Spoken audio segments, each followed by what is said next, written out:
to be the first grantee of this internship fund, and it was really helping me to accomplish my goals and complete my internship program at the UN headquarters last summer. I was actually privileged to work for the Mission of Afghanistan to the UN as an intern, at the same time as a UNICEF intern, because I applied to a lot of different positions. So I sent out a lot of applications, and I was offered 3 positions at UNDP, UNICEF, and the Mission of Afghanistan. Since I come from Afghanistan and was interested in Middle Eastern studies, I worked as an intern or advisor for the Permanent Mission of Afghanistan, and as a consultant or intern for the UNICEF Innovation Unit. Just a quick review where I worked in. I just want to show you how many organs are in the UN, and then how many committees are in each mission or General Assembly. First, there are 6 organs, main organs of the UN, and the first one is General Assembly, the Security Council, the Economic and Social Council, and Trusteeship, International Court of Justice, which is not in New York, it is in Netherlands, and the UN Secretariat, the main building. So, as you see, this is the General Assembly, and in the General Assembly, there are also main committees of General Assembly. The first one is the disarmament and international security. I was kind of working with this, but not focusing on security issue at the Permanent Mission of Afghanistan. And the second committee is economic and financial matters. The third one is the social, humanitarian, and cultural matters, and it also includes the human rights. I was attending in some of the conference and negotiations at the UN General Assembly, which were about the human rights. And the fourth one is the spatial, political, and decolonization matters. That also includes peacekeeping programs, somehow related to disarmament and international security programs. And the fifth one is administrative and budgetary matters. And finally, the legal matters. Meetings are in different levels. The high level and formal meetings, they have informal meetings, and informal meetings. So I was attending in all different levels as an intern, which was very helpful for development.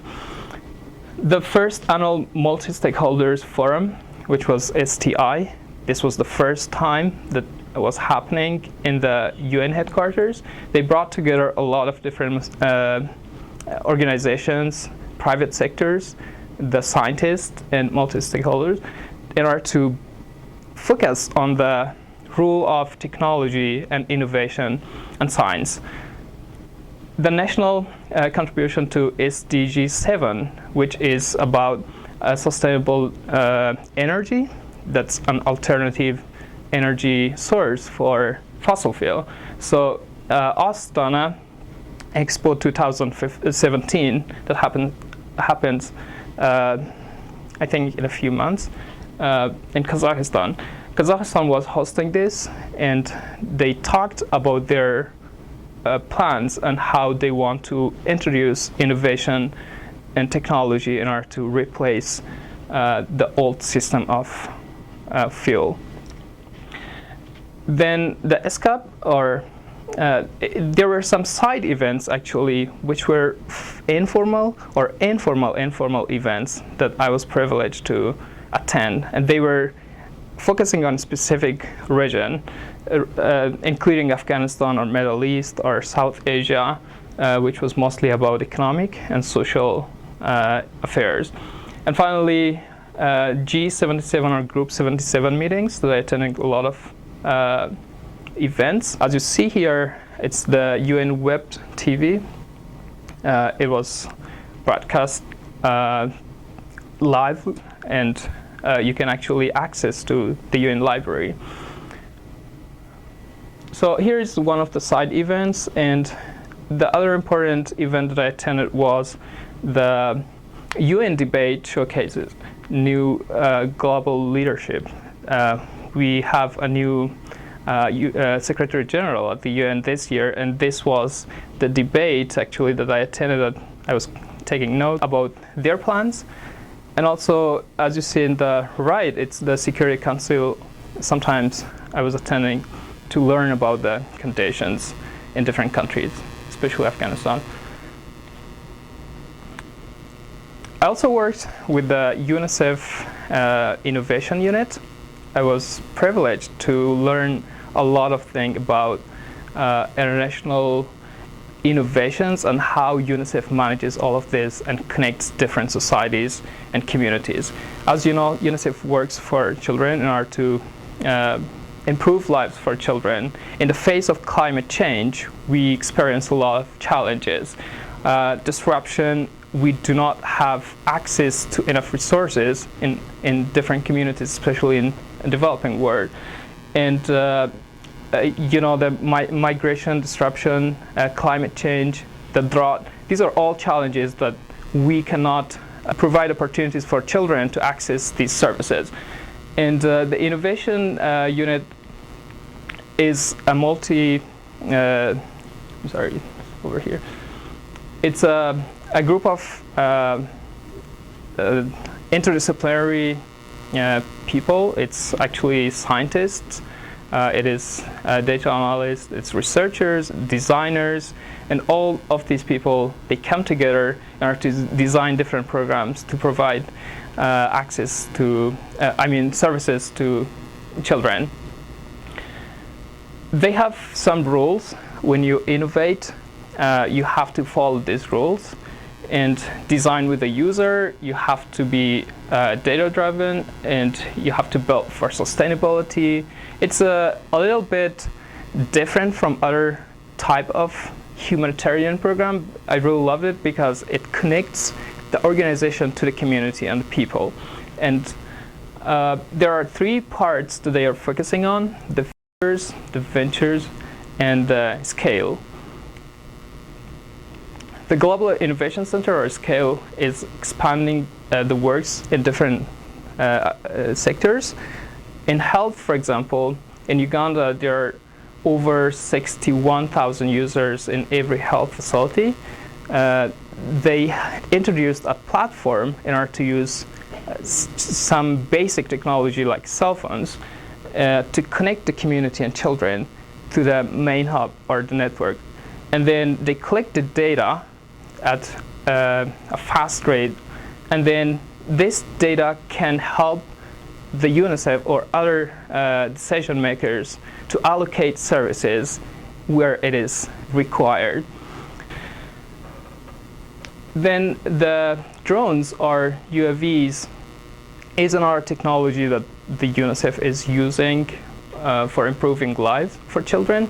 This is one of the examples that they use drones to transport blood samples, because it's hard to transport blood samples from villages to the main clinics in the cities. So this can reduce the time, and this is a great innovation for development.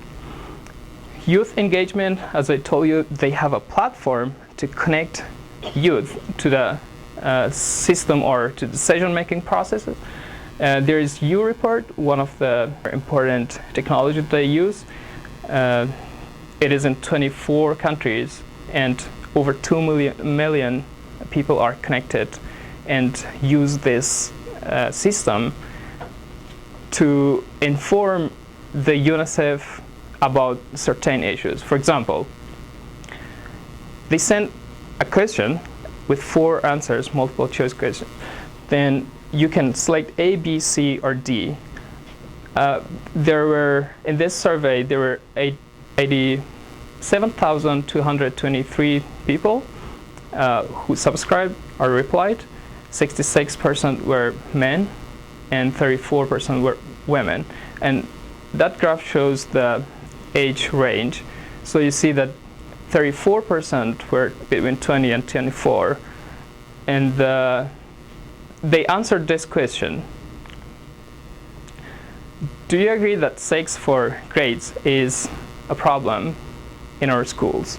This is a challenge in a country, and you do not have enough evidences, and you can easily collect data at real time in a few hours or maybe 1-2 days, and show and provide this information to the decision makers in order to act. You see that 86% of the people replied with yes. So this is a great source to connect youth to decision makers. And here they replied again. They sent another message and say, thanks, where should victims report cause of 6 for grades? And A is police, B is school admin, C is parents, and D is community or religious leaders. And you get this information back from the community. It means you do not decide as a leader. You just get this information from the community, and then you know that which part of the community is comfortable going to the police, or which part of the community is comfortable going to the school administration.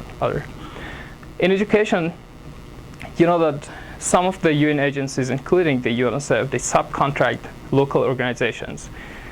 They had issues delivering the school materials, including notebooks and pens and stuff, to the schools. They sent messages. They asked actually the organizations, and they said, yes, we delivered, while they sent messages to the school, and the result shows that they didn't get the materials. So this is a real-time information. It means you do not have to go to the community, do a survey, and do observation. So technology can help really fast. Birth registration is another great example that they innovate. They use technology, and you see the graph here that how much it helped from 2000 to 2012. It was like a normal rate, while in 2012 it spiked up to 68% in 2015.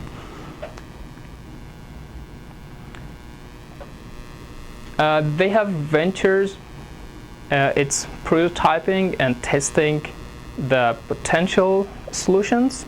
So they work with different organizations.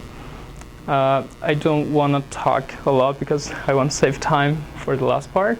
So in the innovation fund profile, they have infrastructure, they have youth engagement, and real-time information.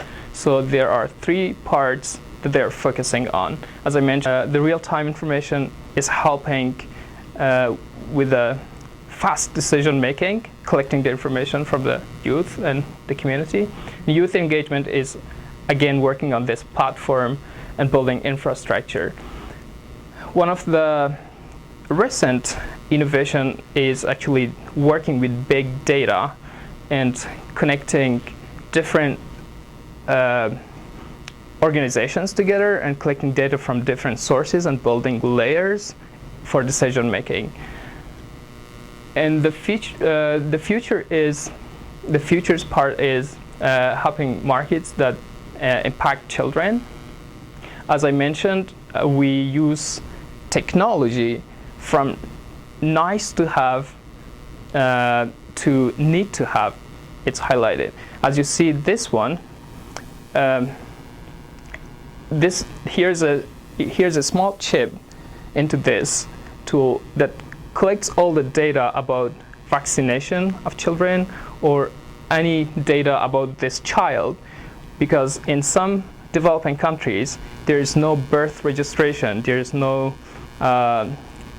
evidence that shows that this child is actually vaccinated or this child is immune. The immunization system and many other problems that they have. But this chip is helping with the data collection and a very good source. So finally, I was also, because I was working at the UNICEF and the mission, I invited my UNICEF colleagues and the team to come to the mission of Afghanistan and talk about the UNICEF innovation, because there are a lot of programs that are needed for Afghanistan too. So I was privileged to present about the UNICEF innovation and some programs that are very useful for Afghanistan, and connect these two teams as an intern for both organizations. And that's all.